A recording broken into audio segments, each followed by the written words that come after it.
We are once again playing Under Night Unclear because we have heard that a lot of the changes to the game that made certain characters stronger have been reverted. We've got to find out what happened to people's characters. But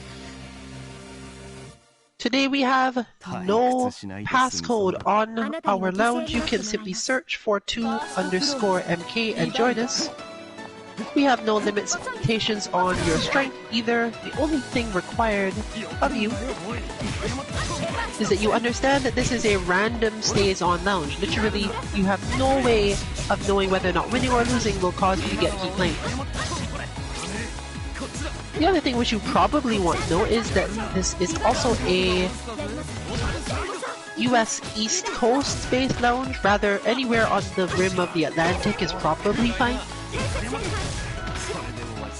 Since you can expect that some of the team members are on the other side or somewhere in the lower section, I would not suggest joining and expecting to have all good matches if you live in the Midwest or similar, but you can definitely come in and give it a shot and see how bad it is or isn't.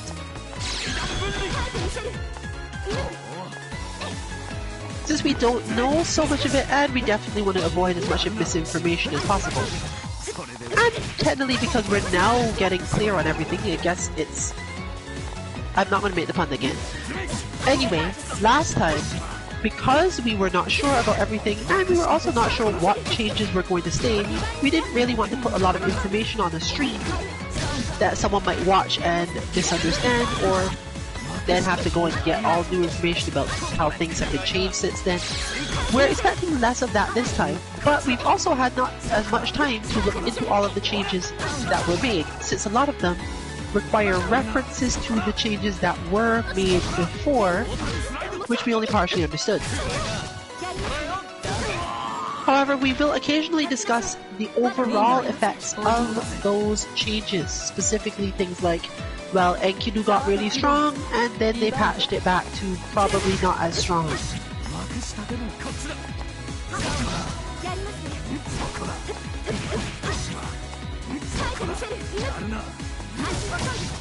Rounds are first to 3, matches, i.e. sets, are first to 2, so don't worry about getting kicked off too quickly if you have to deal with the randomness, but definitely show us what you got. We have a lot of stuff to learn, and most of us by now have got the feeling of, okay, yes, you're going to combo me for like 10 seconds, but it won't necessarily hurt. So we can probably expect a little less freakouts, let's say, from players being stressed about anything, really.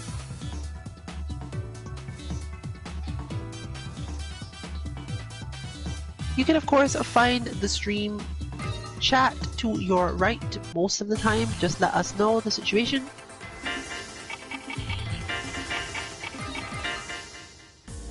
If there's anything you need us to do or check, aside from like recreating the entire lounge and changing data, which is obviously not happening.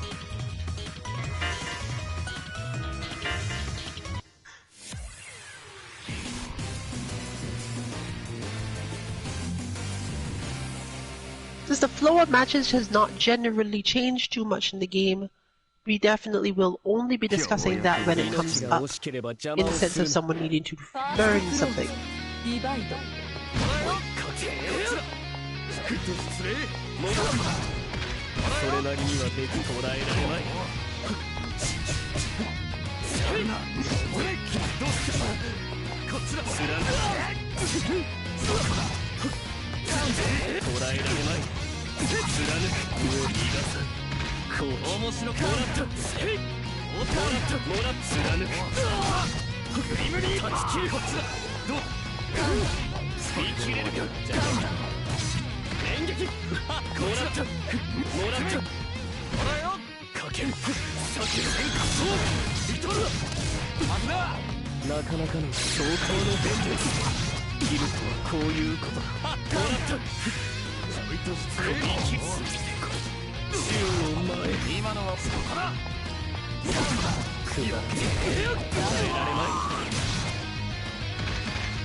And of course, you can choose based on the strength of your opponent how seriously to go, because as I said, there's no real benefit to winning other than getting to look cool, depending on what you consider looking cool.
A new sacrifice comes to you.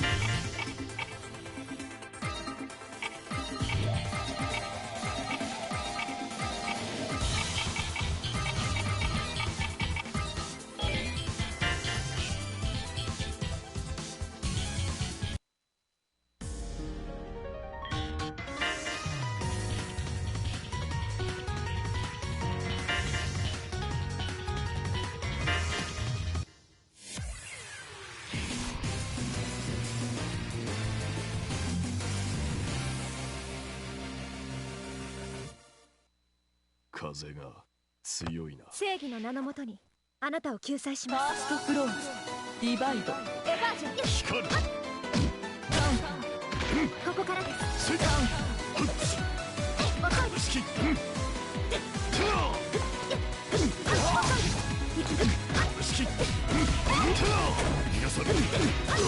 建設戦これほどか。行きます。建設戦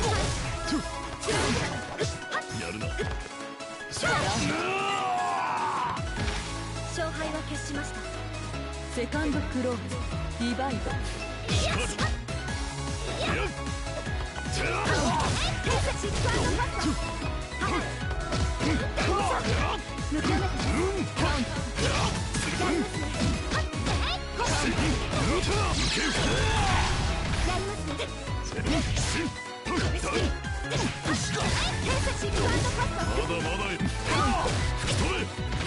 ここ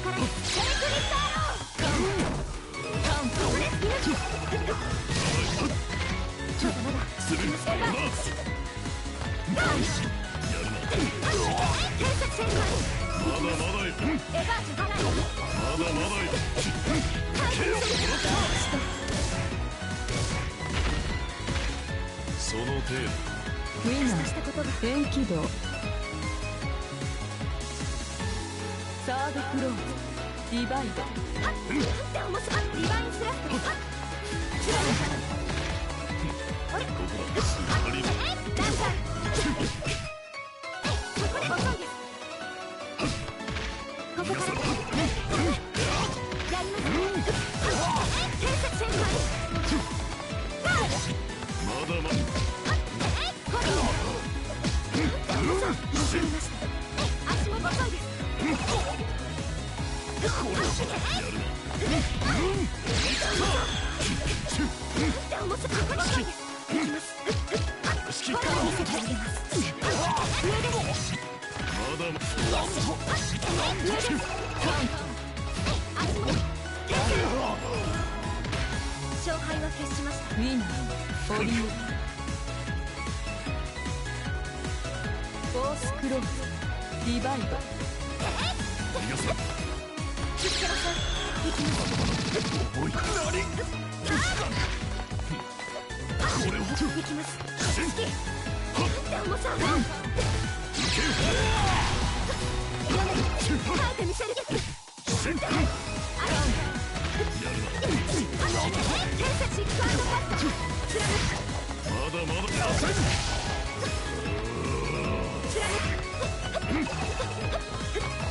払え落ちなさい無駄だ。これは。ランサーファイヤーおい。行きます払え行きます好き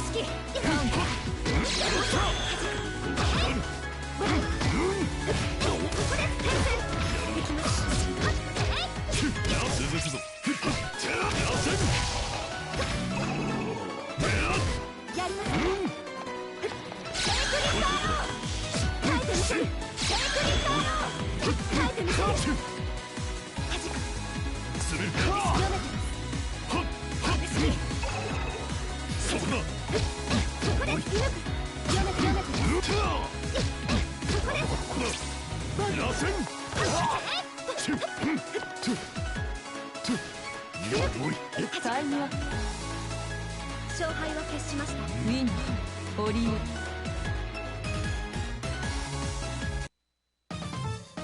私は亡き両親に虚無の根絶を誓った身この程度で折れるわけにはいかない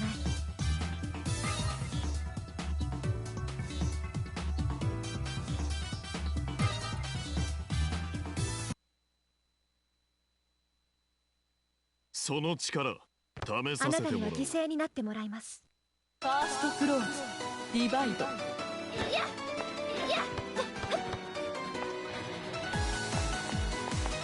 逃がさん。重い。逃がさん。はっ。する。カウンタ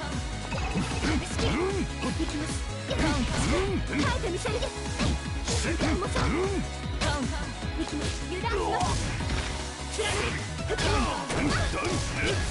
やります逃がさん。まだいけない負けられないしいですね耐えてみせる向こうか向こうかまだ。耐えてみせる耐えてみせる向こうか耐えてみせるリバインシラット重さここで下上ですまだまだ油断します面白い。天才シックアンドカットまだまだよ。これならどうですそのせい。立ちなさいまだ終わってはいませんこれほどのもの。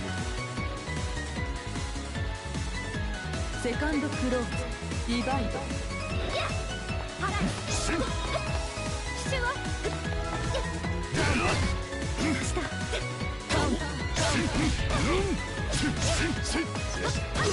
天才戦隊まだぬるい。これはこいつかん。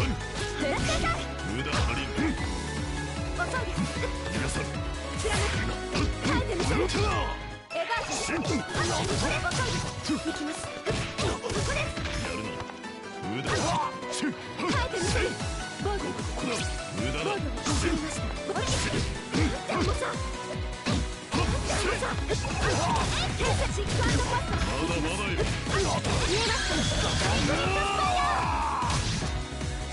In Enkidu's case, most of what we saw from the patch notes indicated more so that he got reversions to things that he was having improved.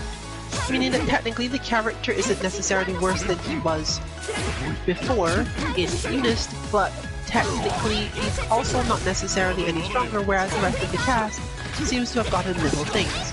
Now this isn't to say that he lost everything he got, but most of the larger changes that people were thinking about, such as the timing on his counters and his 6-6-C, seem to have shifted in some way.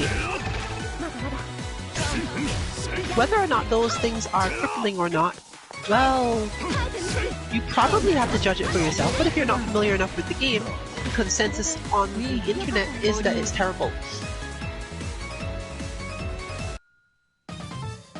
It's not necessarily the type of terrible that makes people quit playing him, but on the other hand, by most reckonings, many people weren't playing the character because he wasn't among the strongest, and those who were are probably used to this sort of thing, honestly.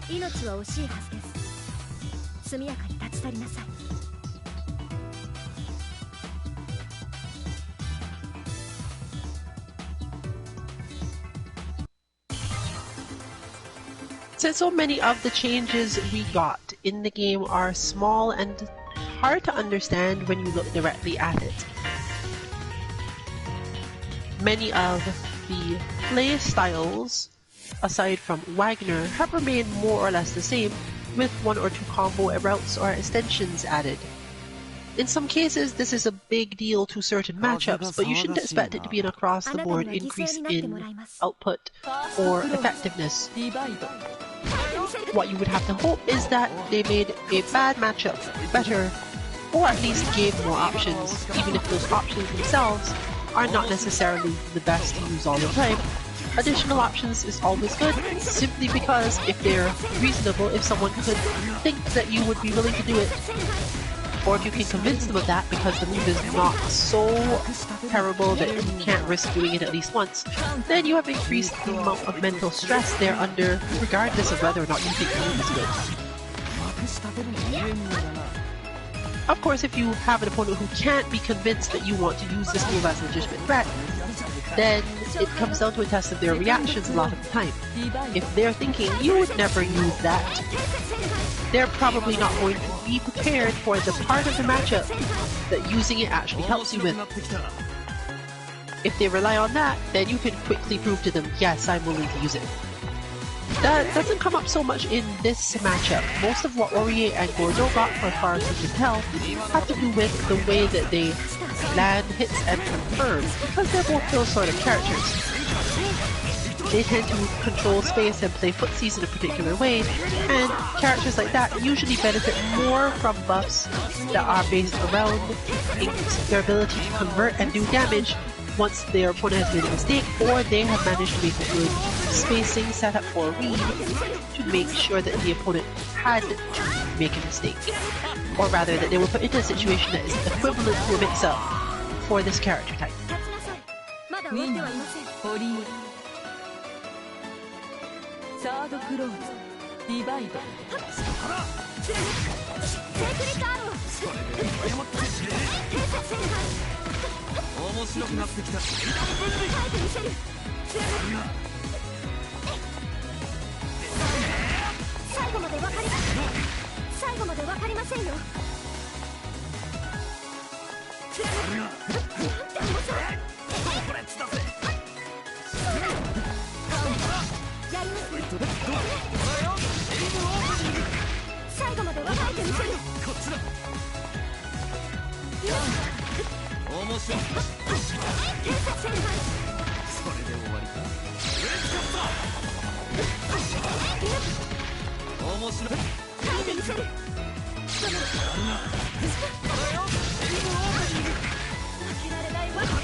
シリを求めることに躊躇なく力を振るう浅ましき義胆のものよ。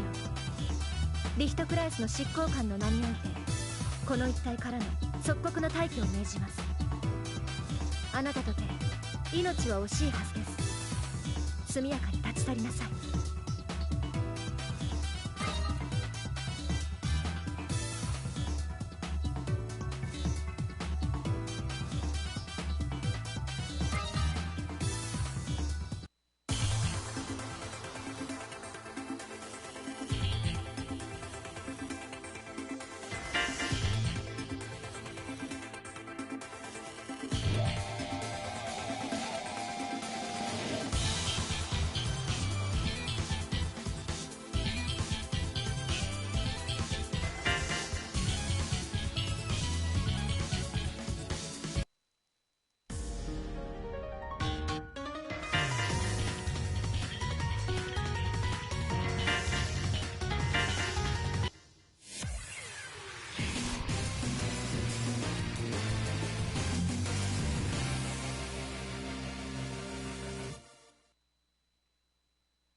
定めに従い光の鉄槌を。ファーストクローズディバイド。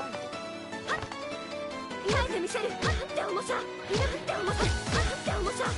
断罪行きます。エフラグ断罪。支柱を開いてみせる。重さを下ろしてエヴァ行きます。定設旋回行きます。ここからで切ります。定設式エヴァージョン偵察旋回。まだまだ重さ軽い。エヴァージョンダンス旋回見えますか。セークリッドファイヤー。負けられない。耐えてみせる。大々エヴァージョンそうかな。偵察旋回これならそうです。エヴァージョンリバインドスラスト貫いてみせる。激しいこれです。やりますね。カジ君向こうが切りそうだ。行きました。そやよし転生して立ちなさい。まだ終わってはいません。オリエンセカンドクローズディバイド。エヴァいやそうかな。あとない断罪ディバインスラット。ここから突き上です。セークリッドアロー行きます。はい、これならどうです。そこでオブリークしない。やりますね。あれいや耐えてみせる。わかる。エヴァージョン耐えてみせる。ディバインスラット行きます。油断しました。まだまだ。いや足元がおろしです。ディバインスラットセークリッドアロー下した。ここです。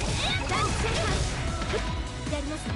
貫き耐えてみせる。そして勝敗は決しました。ウィナーオリエンサードクローズディバイド。いやエヴァージョン開いてみせる。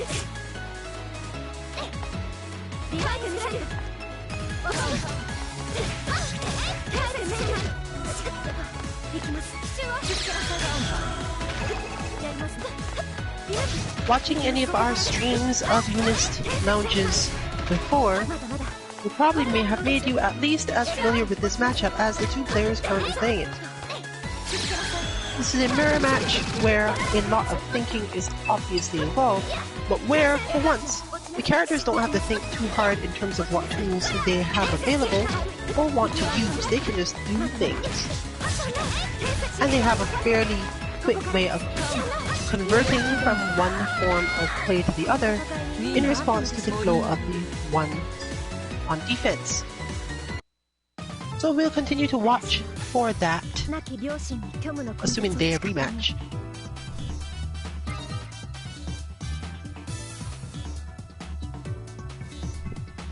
But if you're not familiar with Ori as a character, there's a little bit less to take in.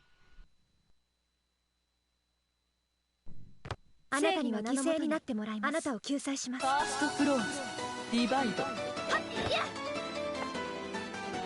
えてみせに来ましたな。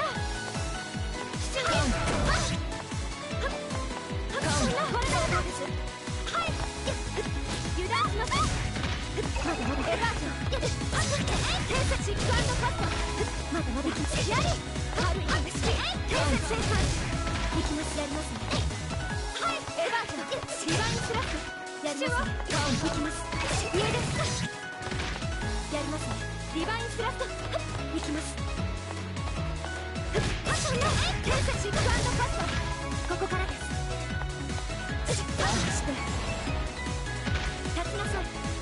セカンドクローズディバイド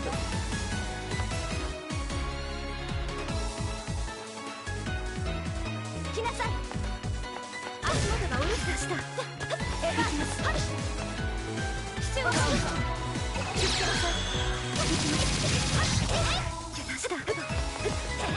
柱をで重さ平成で重さ足元はおるエヴァーで重さ大体やりやエヴァーちゃんこっちです足元は平成見せる見せるエヴァーちゃんそこです射抜くやり足元はエヴァーちゃん足元エヴァーちゃんここですダンス正解見えますかテイクリップファイヤーエヴァーちゃん射抜く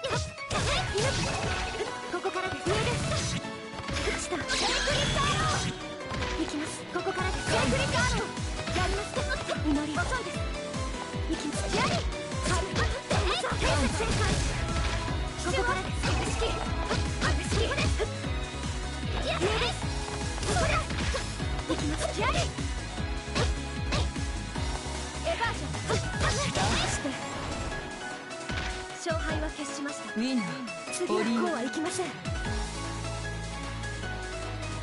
サードクローズディバイドエヴァージョンここです Our ORE players are both, possibly simultaneously, working on a specific form of patience that is required for the playstyle they have. Specifically, the will to try to move around without the intention of trying to get to the opponent, and more importantly, to simply not react when there is no good reaction to have. It can be difficult to convince yourself to not respond to an opponent, even though they're doing things. Sometimes those things are even hitting you and making you block. But if you've seen high-level play of certain games, depending on your opponent's mindset, you really can block for very long periods of time, because their mix-ups are layered around the idea that eventually you will hit a button to get out of something that they left themselves a little open with. You might feel that you can make a good guess of what is coming next, and they're trying to build up layers on that offense to make sure that your guess is wrong. Whereas most of the time, unless the high-low mix-ups are difficult to react to for you, you generally don't have to care about it. Sometimes, if you're calm enough, not even that is enough to phase you. You just go, okay, I didn't block the overhead, or I didn't block the instant jump strike, so I take damage now. The rhythm of a match, in terms of those things, is something you can learn to read. But it does take a lot of practice, a lot of being in that mental space and experience with it. But this is the core principle of many fighting games, to the point where if people don't have this layered levels of mix-up, then technically you're just beating yourself by hitting any buttons at all, for the most part. Especially in games where blocking for long periods has the potential to somehow be reversed on the opponent more safely and give you an advantage. That is true, at least somewhat, in this game. You can dash out of certain situations and get good counter pressure. You can sometimes learn the potential for how to shield correctly so that you don't have to worry about it, and you end up building up Vorpal against your opponent's offense instead of losing it. And of course, if you really need them off you because you have a plan of your own, depending on your available Vorpal, you can just guard thrust them off you and not care. Forcing your opponent to actually have more layers to their mix-ups and pressure. But most of the time, if you block for a really long period,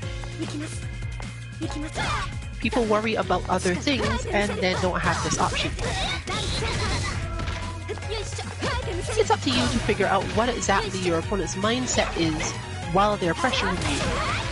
And this is meaningful because if you spend too much time thinking, I'm going to get opened up, I'm going to get hurt, I'm going to lose, that's usually exactly what happens.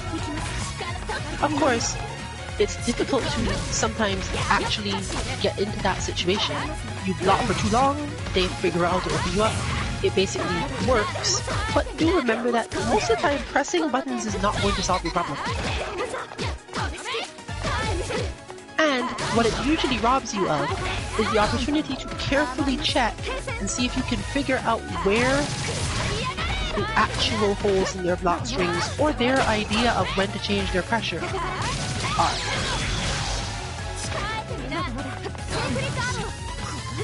Add to that the fact that Wake Up Backdash is invincible and this game doesn't have throw on Wake Up in the same way that certain other games do, and the answer becomes relatively simple. I have enough in defense, it's just that all my defense has risks. And at that point, you might as well not hit buttons all of the time, because that is probably the riskiest form of defense. Attempting to beat your opponent's attacks with your own, particularly relatively quick things like just hitting crouch A or similar, that's the first thing people learn how to beat, because it's the first thing nearly everyone does. When you face an opponent that has option selects or mix-ups for when you decide to backdash out of their stuff, then you know you have a more problem and you have to possibly think of other ways out of it. But at least then when you end up defaulting to hitting buttons, there's a chance that that person went for a different thing that the button would actually beat instead of just the basic that, hey, we all start with. Make sure your pressure string beats anyone's attempts at mashing out of them.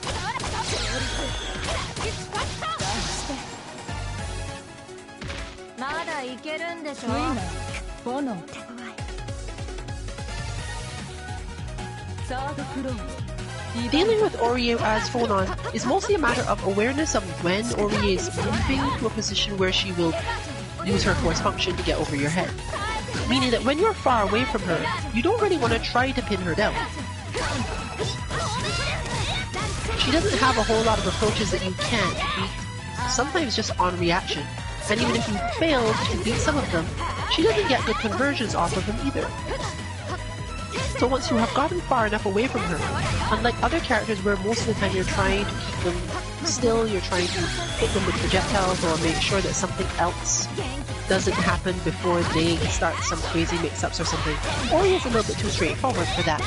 Then you want to beat her as Phonon, you kind of just have to recognize when you pushed her to the point where you want to stop attacking.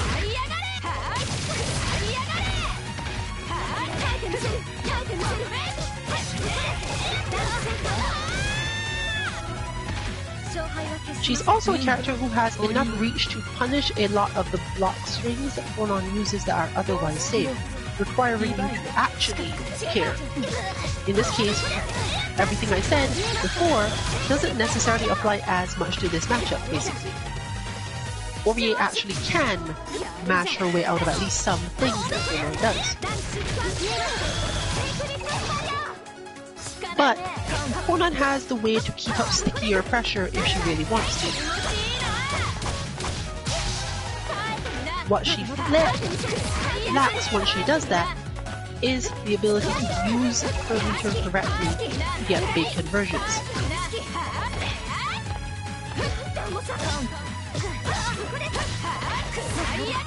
However, because Orie's moves are long and don't convert well, there's not really as much of a downside to stopping your pressure midway as Phonon and just doing nothing in particular. Making this a lot closer to a footsies match than a zoning match. When the opponent is far away, you don't really zone them. She has too many other weird options to make you annoyed. And you can just move into position when you see you've got an opening. As you can see here, one of the main things you have to worry about is making sure you don't get walked down. But you can fake having openings, which is a strength that characters like Onan, and if you're familiar with Street Fighter, for example, Dalsim or Guilty Gear Axel, people are looking so hard for openings on these characters that anything you do that looks like one, it takes experience before the player doesn't react and try to do something. Meaning if you've got enough awareness, you can definitely attempt to fake it.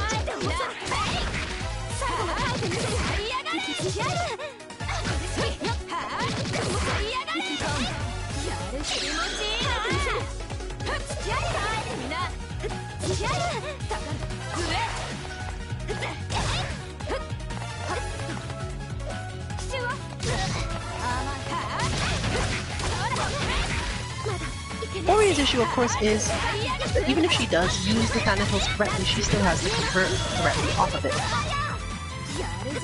Still, it is a good way to get enough space to make Onan worry about things, and making her worry is a good way to get this outcome.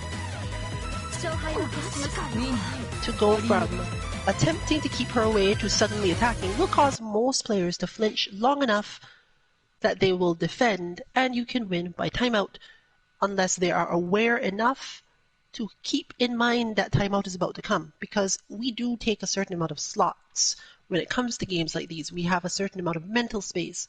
If you can immediately take up your mental space of your opponent with the 10 remaining seconds on the clock, and have just enough clarity to not go in too hard, then there's a good chance that they'll flinch. They won't necessarily go for anything big, and technically if they did, you might have been able to bait it simply because they had to. It takes a certain level of mental awareness to go, okay, there's like 3 layers here, you're trying to get both pressure and the timer scam, and I need to use the option that beats both of those things, which often in fighting games is some sort of delayed button. When you're stressed out already, perfectly delaying your button so as to avoid that can be difficult.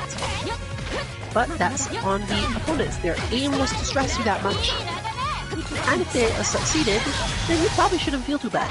You need more experience, probably more practice, but thinking that you should have done better is kind of disrespecting the way human brains work, and therefore to some extent yourself. Maybe when you're trained supremely and you're not overwhelmed by an opponent you just disrespected them, you can think to yourself, oh, how did I miss that? But most of the time, if you were stressed at all and this sort of thing happens, it's most likely that you just got overwhelmed.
Ori continues to commit fairly hard, and as a character who's coming in from far to strike, you can't necessarily backdash out of Ori's hard commits, because she will simply do a move that continues to chase long enough. What you often want to do, if you've got the health for it, is just try to jump back.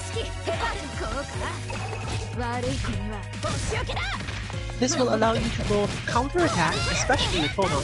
She can technically do it almost immediately, although the timing is a little bit rough. But more importantly, if she has timed it correctly, like Orie has, it's not really going to change too much.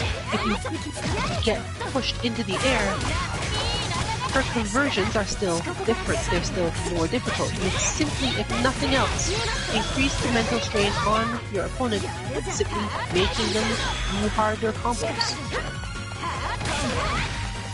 Which means that if you're fighting someone your own level, the situation has improved. Orie can actually do many of the same things in this matchup, but Phonon tends to convert in ways that give her space to control. And not a lot gets done the other way.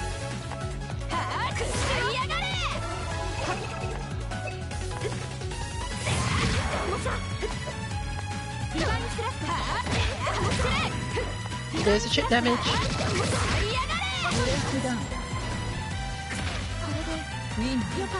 Cutting it close right to the end once again.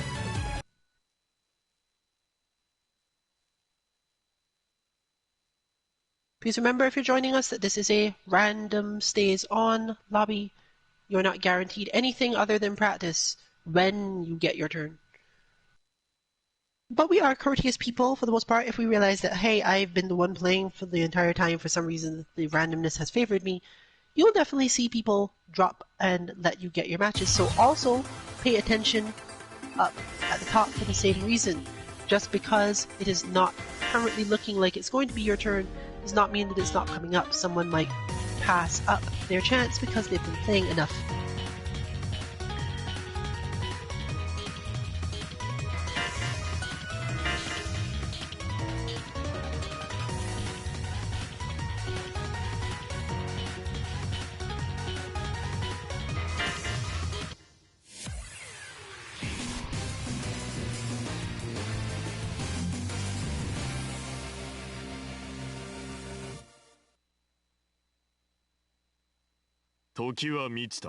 あなたには犠牲になってもらいます。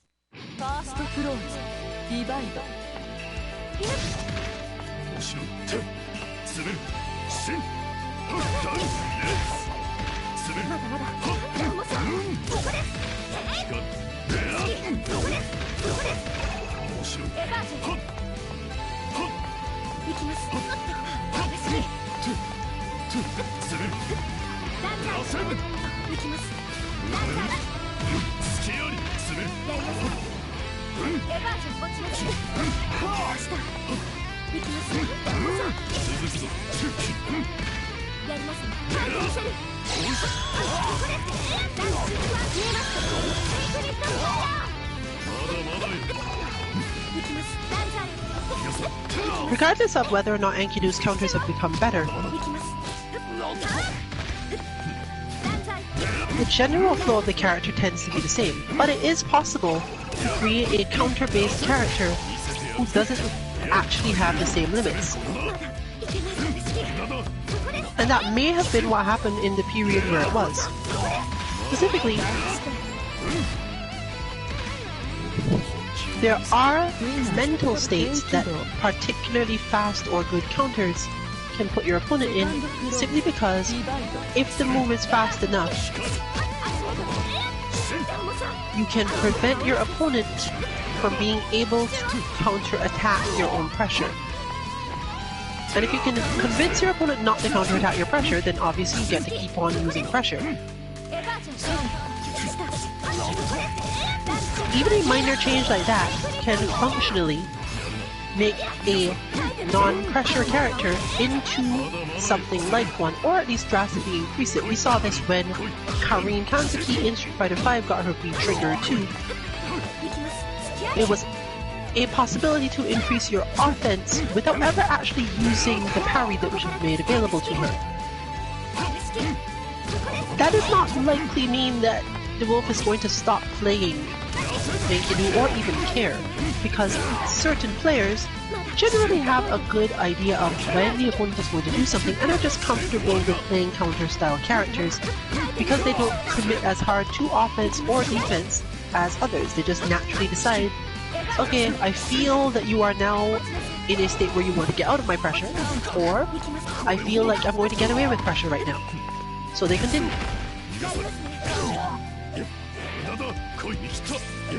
It also helps that they're seldom completely committed to any given thing.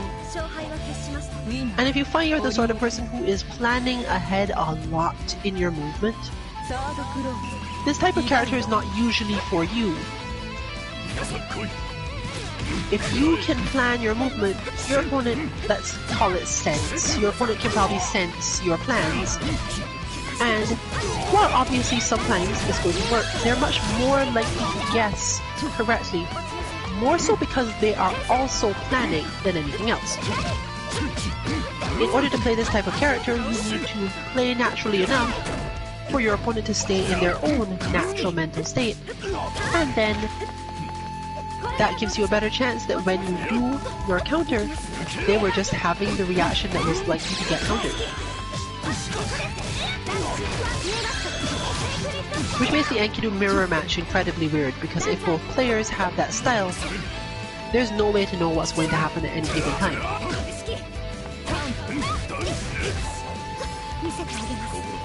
And despite the fact that he is actually a fairly strong character executionally, if he can parry, it becomes very momentum based.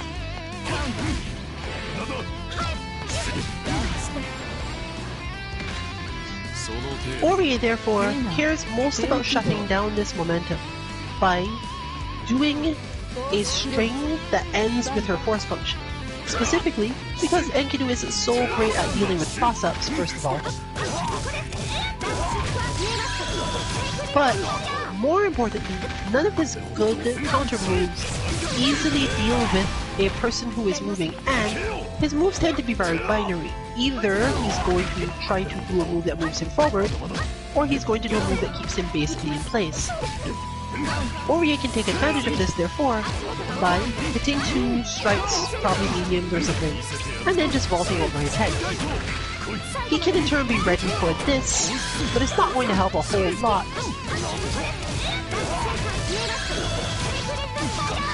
When the main thing Orie wants to happen in the first place is that they don't end up close together.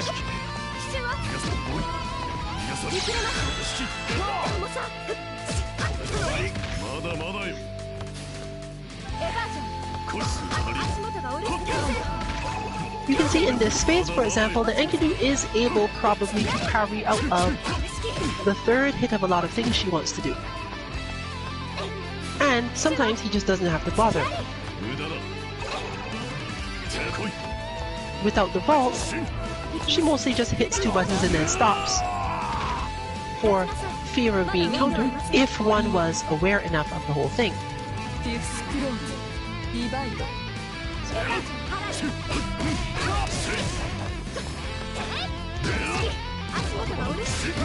However, Enkidu does have the advantage that Orie doesn't pin him down very easily.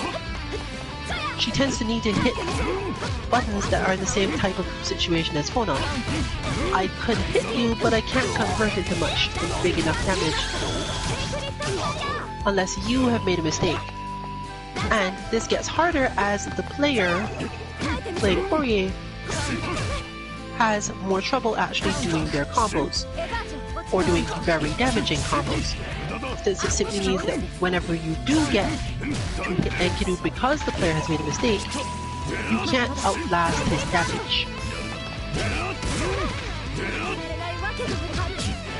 It's easy to be relatively daring when your own counters make your opponent more likely to hesitate.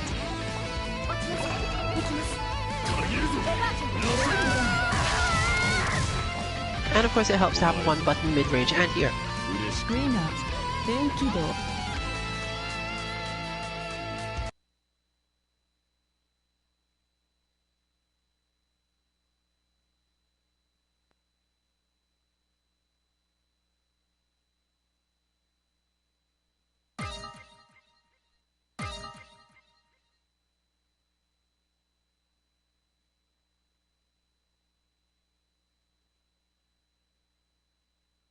定めに従い、光の鉄槌を。ファーストクローズ、ディバイド。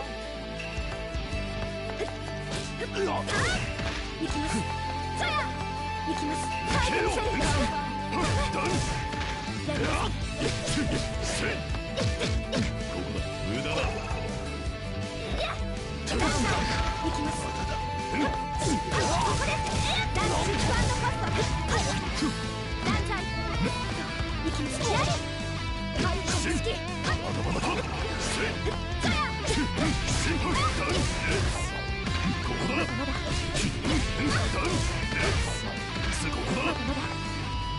もさ足元がお留守です。はい行くぞ。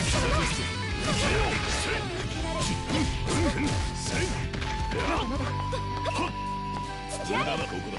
行きます。式してもっと本気を見せてみる。ウィナーこうは行きません。セカンドクローズリバイド。逃がさん。落ちましょう。好きここです。行きます。油断します。行きます。書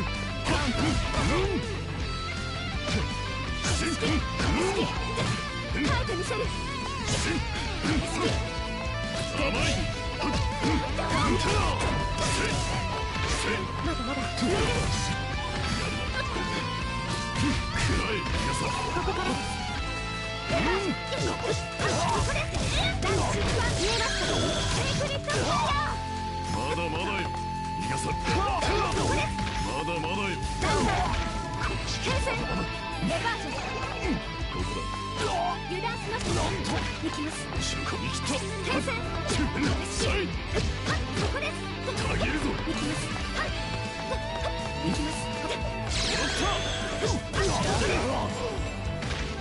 勝敗は決しました。ウィナーこれほどのもの。サードクローズリバイド。レバージョン落ちます。来い。はっ。であ。そこだ。終わった。 Changing your overall flow ここだ。 against Enkidu to be more patient as a whole can definitely help you get used to the matchup and even help you keep track of when and how you are taking damage.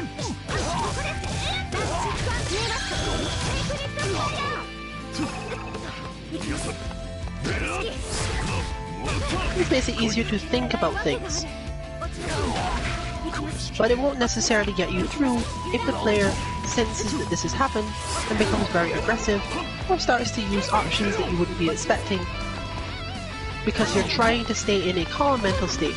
A lot of the way that people get out of pressure or even technically some command grabs in fighting games is not actually that they react to the move happening, but they're reacting to anything happening because they expect it to happen and they're twitchy. Or even they don't always have to expect it to happen, they're just twitchy. They are at what they consider to be a good range, so they hit something. And most such moves don't tend to do all that well against just something with a good hitbox.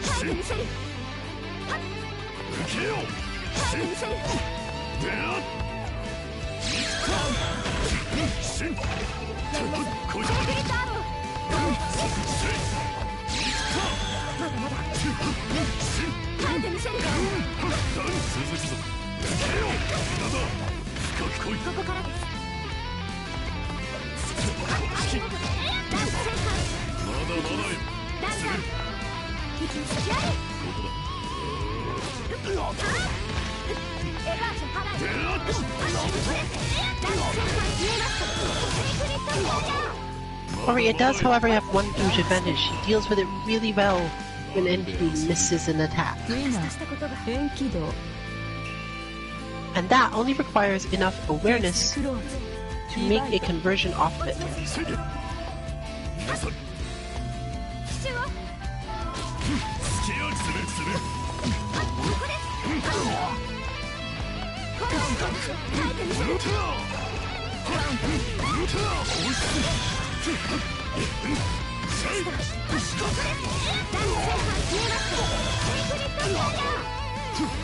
こ But this sort of match is why sometimes grand finals seems to take forever. The characters, their fighting styles, and the required patience from both sides of the match tend to cause things to drag out quite a bit. More explosive characters do tend to have bigger damage conversions and, of course, more chances to just overwhelm the opponent mentally and freak them out or make them crack, leading to swift victories, or in many cases swift defeats if you fail to do all those things.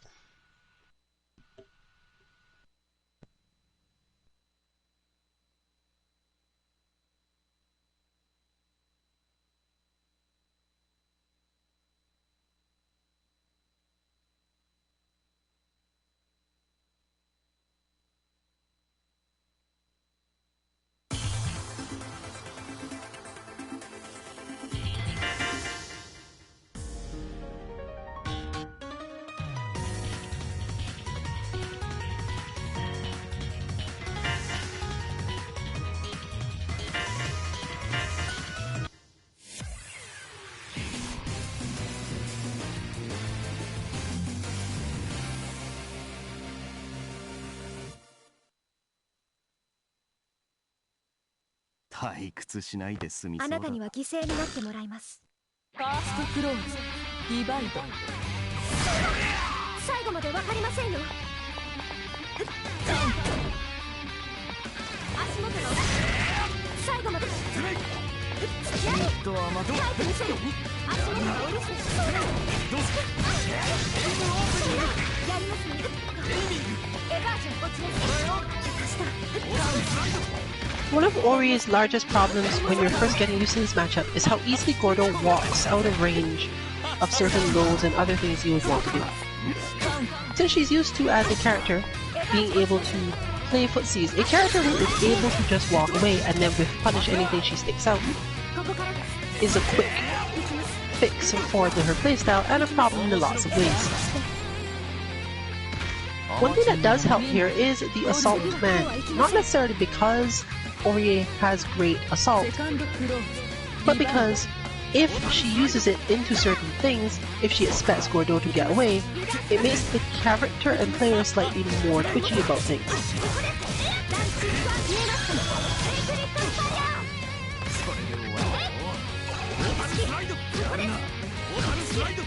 One particularly helpful fact, therefore, is that not only can she just assault forward without even thinking about it, she can also do a neutral jump or jump back and then assault. This particularly helps because if the Gordo player can be put into a state of thinking, I'm going to hit my 3C as soon as I see you, then, depending on the spacing, particularly if they wanted to walk away in the first place, it will miss. It will simply miss on the neutral jump, and the assault that follows will sometimes slip through the hitbox and get you a full combo.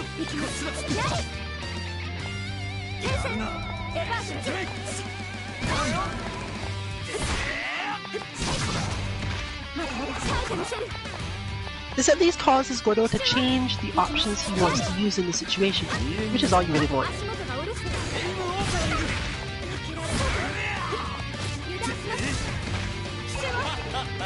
However, this does add stress to the Ori player, having to keep track of where they are in the ground game. One good shortcut is simply this: if you felt as if your opponent was going to walk away from you and you wanted to hit crouching C, I guess? Probably, because she doesn't really do much else otherwise. If you were close and then felt 2C is what I want here, then consider neutral jumping instead, just as your go-to counter attack. You had an instinct to do one thing, you do something else. Gordo has to beat this by backdashing, but once he's done that, he has changed enough of the matchup that she gets to push him backward. And, in certain cases, she will in fact catch the end of the backdash with her options.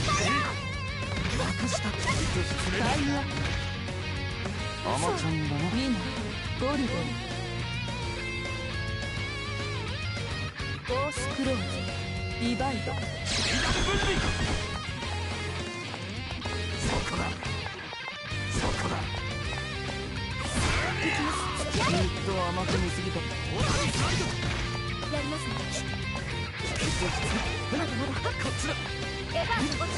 The next hard part is of course recognizing you have managed to change your opponent's thought process, change their options, and you can just reset to, at least temporarily, play the way you were naturally playing before. This is a transition that many people find hard to make in fighting games. When they have found their counterattack, they understand how to use it to stop the opponent from doing a particular thing, but don't pay a lot of attention to when that change has occurred. Because sometimes it only stops a little bit. It only stops for a moment. The opponent realizes, okay, I must do something else. But because their instinct was to keep doing it, you have to learn to catch that moment that has convinced them not to do it.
正義の名のもとにあなたを救済します。ファーストクローズ、ディバイド。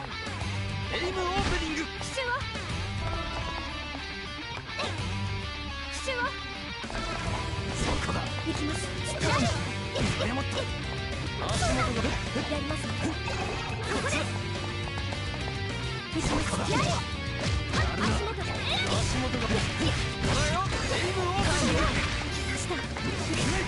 やりますね。こっちだ足元まくし立てるな行きます。ここです。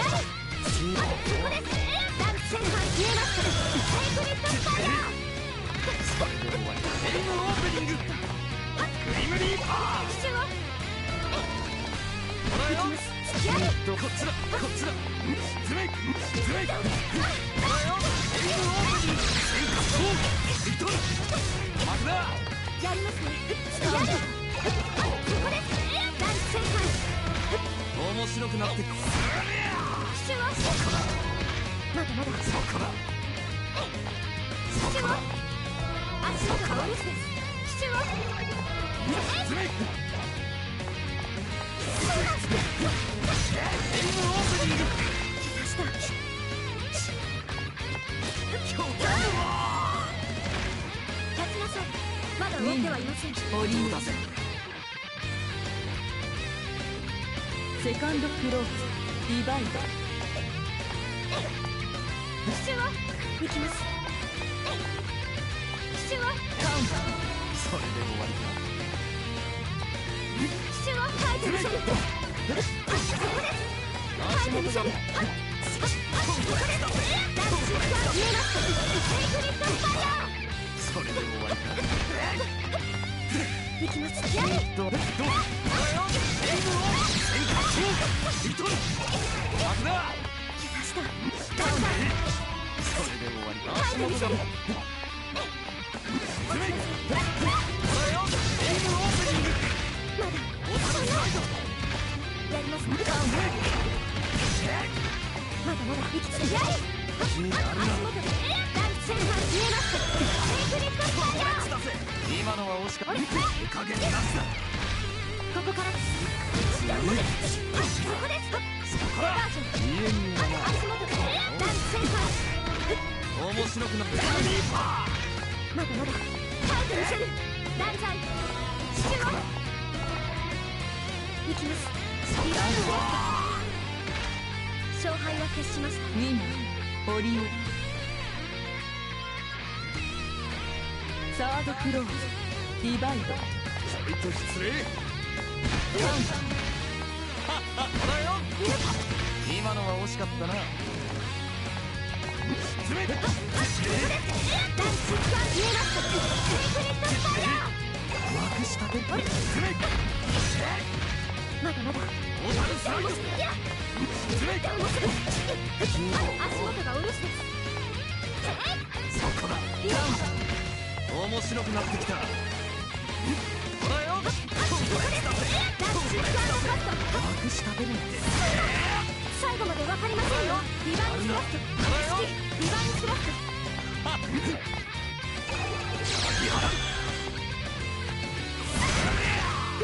いけます最後まで分かりません。まだいけます足元がおろしですまだそうだ。やった。負けられブレイクダウン受かったぜ。この戦いに意味はあったのでしょうか。オリオ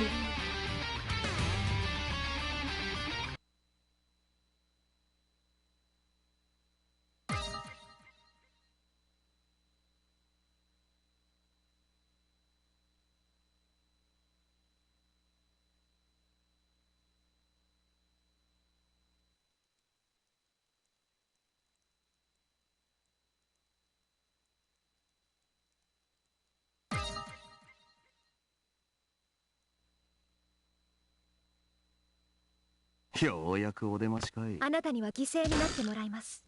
ファーストクローズディバイド父は父はグリムリーパー。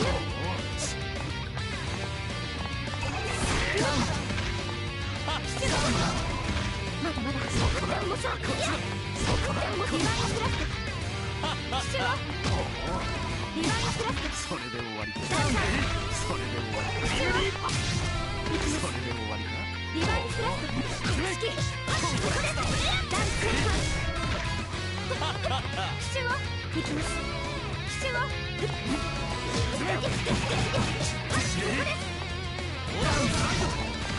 まだまだ無駄です面白くなる。立ちなさいまだ終わってはいません。オリオだぜ。 Since the match seems to be going about as same as it usually does, I will take some time trying to figure out if I can read the name of this city that they're in. ここからです For those of you who want to join me, there is a space on the museum sign in the background and another one further to the right than even that. But they both conveniently have glare and shine. 父は行きます That said, it's not so much so that you probably shouldn't be able to distinguish what it says. ここからです It's can something. こっちだこっちだ。ここからですタイトルシェルこっちだ。 I would guess it's like Kaneda City, but, you know, まだまだ they're just making these assumptions. ダンス戦艦見えますセーフリットファイヤー今のは惜しかったな。運が悪いのはお互い様。ゴルゴサードクローズディバイド If that is part of the background design, I salute whoever came up with it, こっちだ。 because it does a really good job. リバインスラッシュリバインスラッシュ暗いな。足元がおろしです This is the sort of thing people used to do in games a lot. Figure out a way to imply the time period but not fully do so. Find a way to imply the city name but hide it.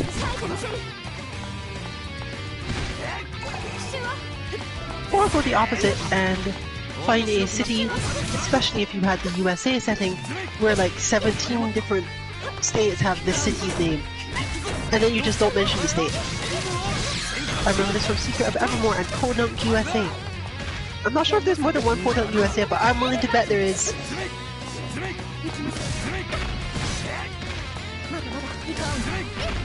This is much easier to do with streets because, at least in the US once again, you have a lot of streets with the same name. Like you can go to nearly any large city, or even medium-sized city, and find probably all the same street names as you did in the last one you pick up.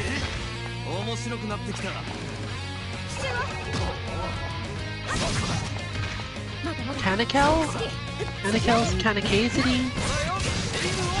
We're almost there, but apparently not. Hansakai! Here we go.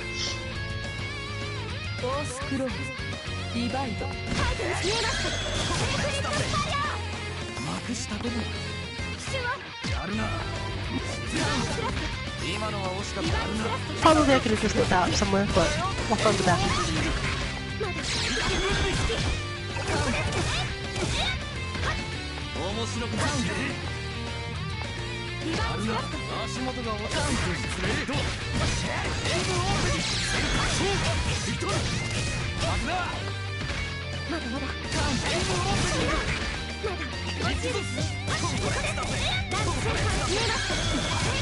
Well, maybe remember, if you are not familiar with proration in games and concepts of that type, this type of game rewards you more for landing big moves in neutral on read. This is honestly true for a lot of games now. It's more so Street Fighter V as the exception to this, where moves don't do more damage because they were used outside of a combo, aside from the standard scaling. Standard scaling is different than what we're talking about.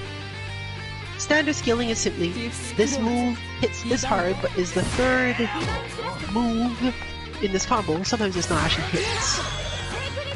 Therefore it does 80% damage or 70% damage. Just so you don't get much damage after going for too long. But this is usually not a good enough reason to not do it all.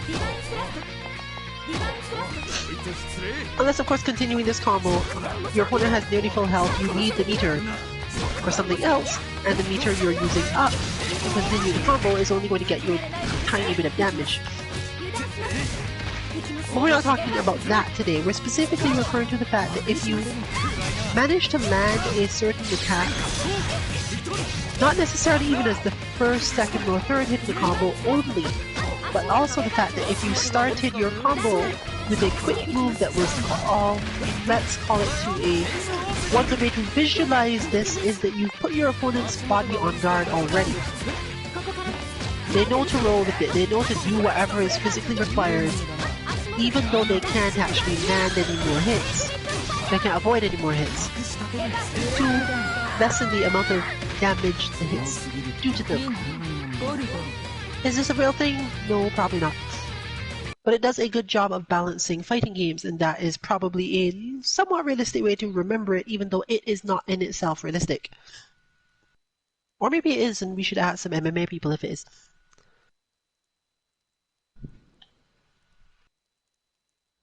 The point being that if you land a move raw, as we call it, there was no preceding, there was no need to do anything else. A new sacrifice comes to you. Then things can shift pretty fast in that way.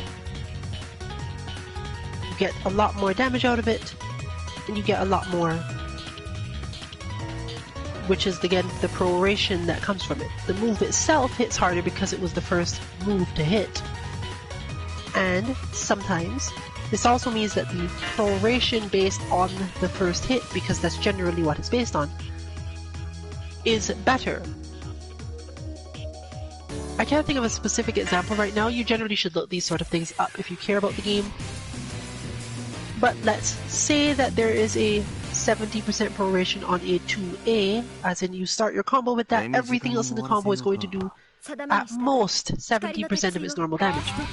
Whereas your 3C might have no proration at all, or something like 90%, meaning you get at least a couple more hits before your damage starts to drop off to a point where it becomes insignificant.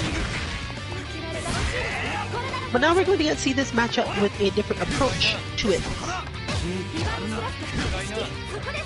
Omni Rapid's flow tends to be a little more aggressive and a little faster, but the same thing is required. As you can see, Gordeau is still able to outrange Oria's spacing easily, but Assault will get her into some good positions, and when she feels as if that isn't going to work, a neutral jump followed by an Assault is often helpful enough. Gordeau is not a character who's great at scrambles. His moves are relatively slow, and he can get out of the way of things, but he can't necessarily punish you that hard until he knows exactly where you are. Good Gordeau players will of course find a way, but people more toward the beginner level are going to have a little trouble keeping up with this, particularly because they don't actually know which direction you jumped before that assault. It's really hard to watch for. Some people jump back slightly before they use their assault button, because you can, and some jump forward slightly. Neutral jump is therefore even less familiar to most people, because who neutral jumps into assault? Why would you need to do that? You do it because it misleads the opponent.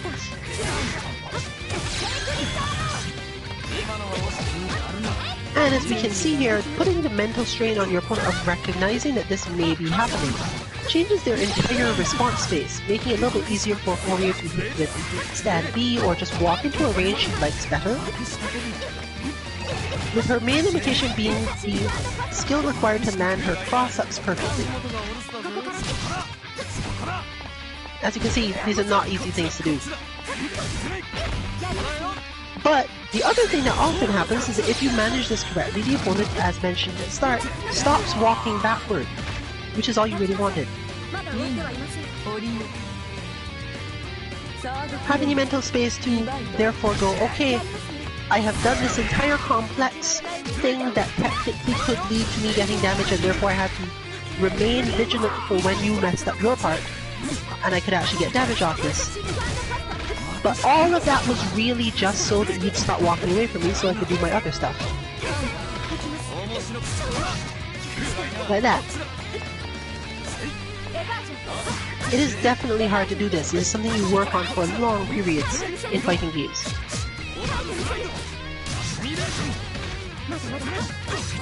The mental awareness to go, okay, well, my goal is achieved, even though I was sometimes getting damage on the other thing. Because at some point you should be expecting the damage or the situation to stop.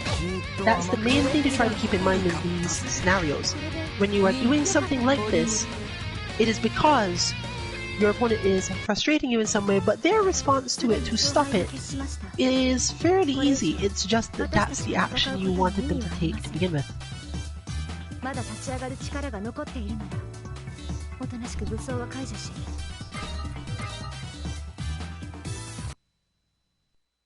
手短に終わらせようか。あなたには犠牲になってもらいます。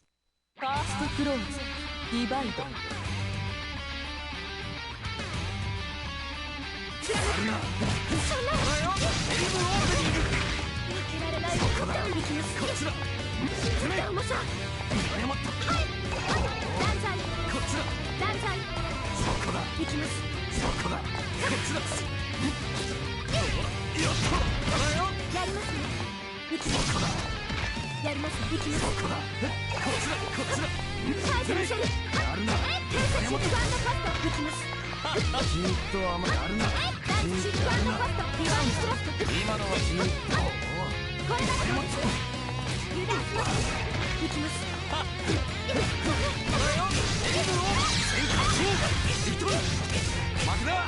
やりますね。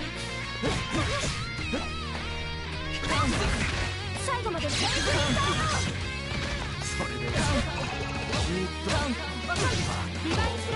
スラット。転生。勝敗は決しました。ウィンオリーだぜ。セカンドフローディバイドオーダースライドこっちだ。リバインスラック今のは惜しかったな。今日だぜ。いきます。戦火闘技。ちょっと甘く見すぎたな。まだ天才シックパス今のは惜しかったな。ト天才シックパスちょっと甘く見すぎたな。 There is a somewhat good mental flag you can use for this sort of thing though. If you do something too obvious, let's say like neutral jumping when your opponent could use some move to quickly beat the neutral jump, you often don't take too much damage. The conversion is usually too hard, otherwise you wouldn't have done something like this.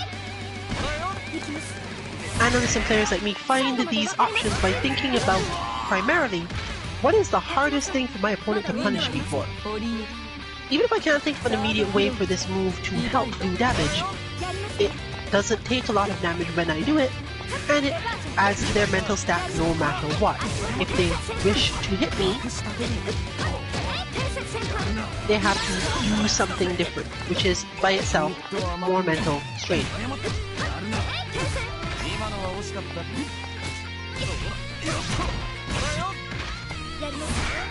Therefore, since you often don't take too much damage for doing this, it's easy to treat things as, okay, I'm expecting to take damage from doing this eventually.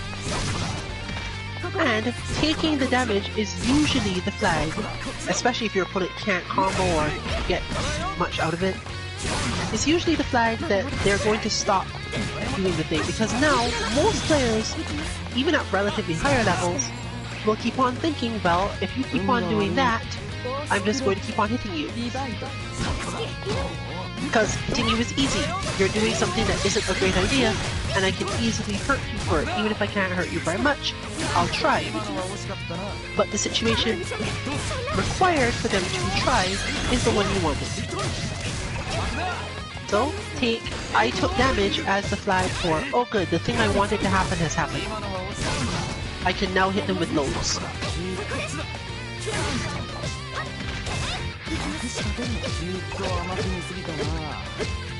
But even then, sometimes you can just randomly do it again.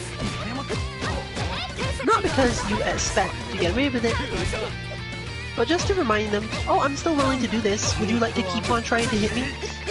It's generally to just distract them from the idea that you're trying to stop them from walking away, that you're trying to open them up for those.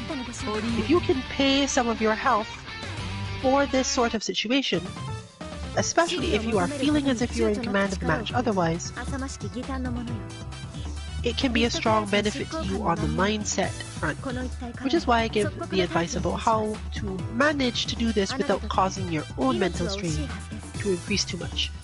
From the defender side, there's very little you can actually do. The best you can do is build up the reaction to the point where you actually don't get anything.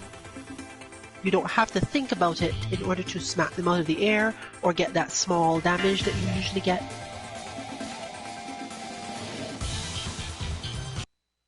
And can just do this basically on reaction every time without it truthfully increasing your mental strain too much. And other than that, you can just avoid the situation altogether, being mindful of the thing in the match that your opponent is trying to get you to not do, and focusing on it enough that you can prioritize it over, like, smacking them out of the air. ディバイド Or that every time you get back to the neutral interaction, your default is still to try to walk away.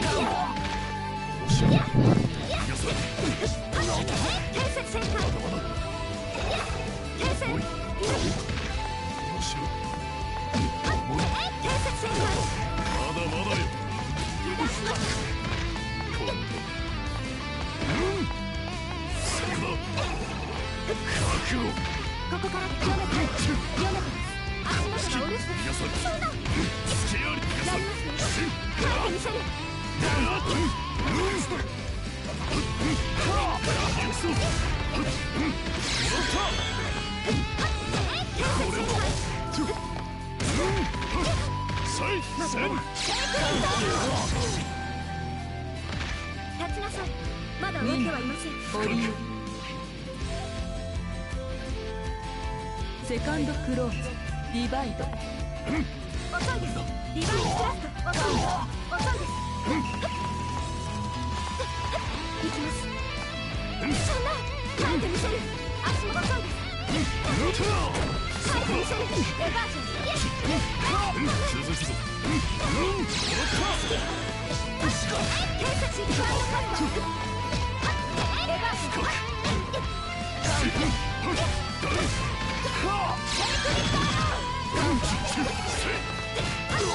偵察戦艦。まだまだよ。エバージョン。偵察戦艦。まだまだよ。あげるぞ。生きた。やりました。耐えてみせる。光る。こいつ。そこです。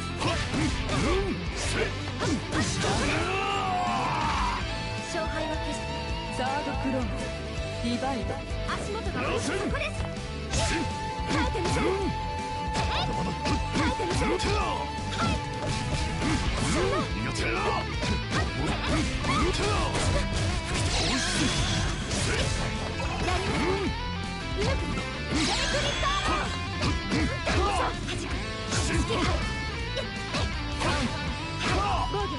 無効化する。シックパストできます。リバインスラッシュ。停戦。全員シットできます。足元シックパスト。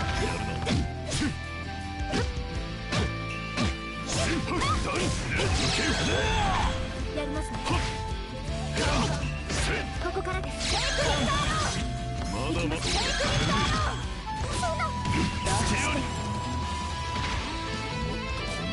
トースクローズディバイド。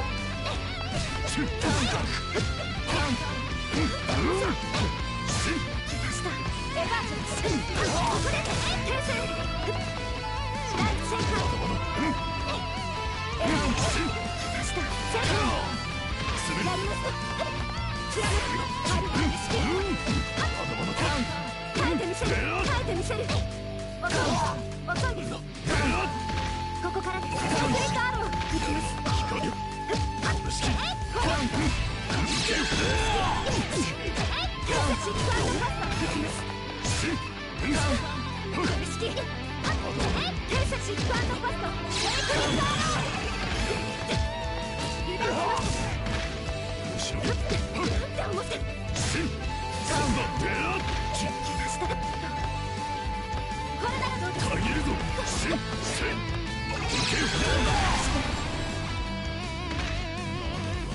ディスクローズディバイド。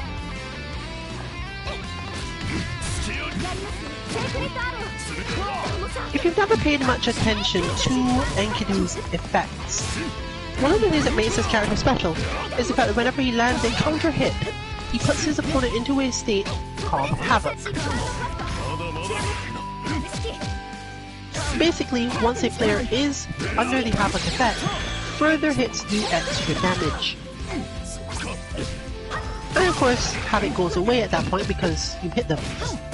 This is also triggered by his counters.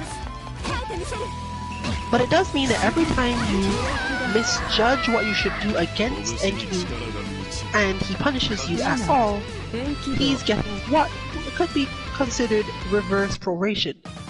Counter attacks already do more damage simply by the nature of being counters, adding in the fact that even if they are not able to continue the combo, the next hit, the basic hit from neutral, will still do more damage to you. Because you have been afflicted with this, means that the character is actually encouraged to play in the same way that you see the wolf playing. Get the opponent to try to do something, beat that something, and then capitalize on that.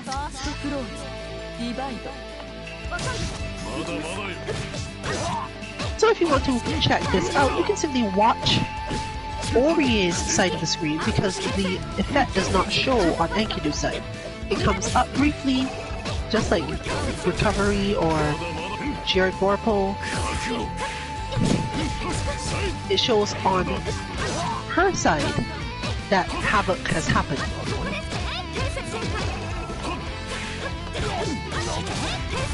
This also increases the bonus damage stat that you're probably seeing.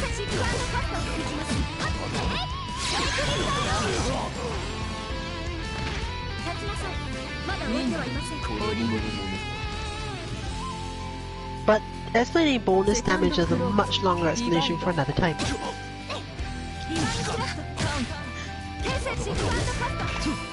You don't necessarily want to aim for the Havoc effect as a heavy part of your gameplay. It's just a straight up buff Enkidu gets for playing in a certain style.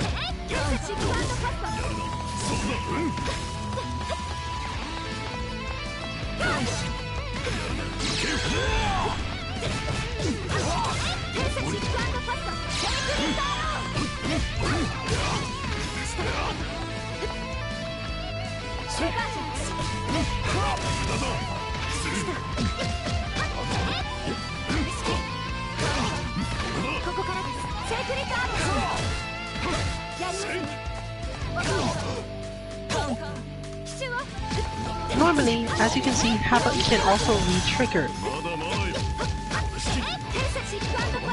It doesn't quite stack in the same way, but you can look into how the game works as a generality for that, because that is one of the other things that may have been changed specifically in the last patch. I do remember seeing something about the levels and changes made to it, or something else about him that is related to it.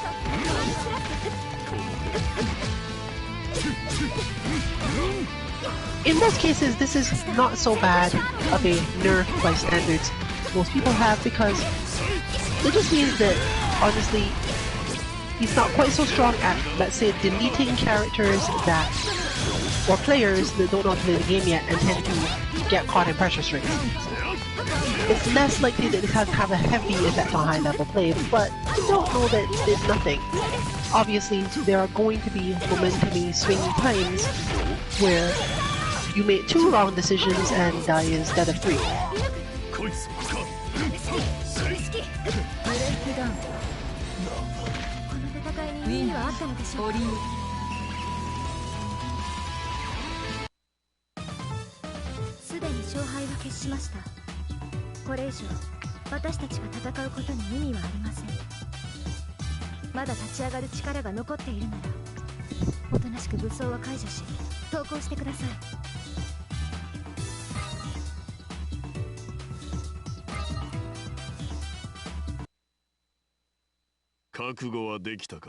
あなたには犠牲になってもらいます。ファーストクローズディバイド。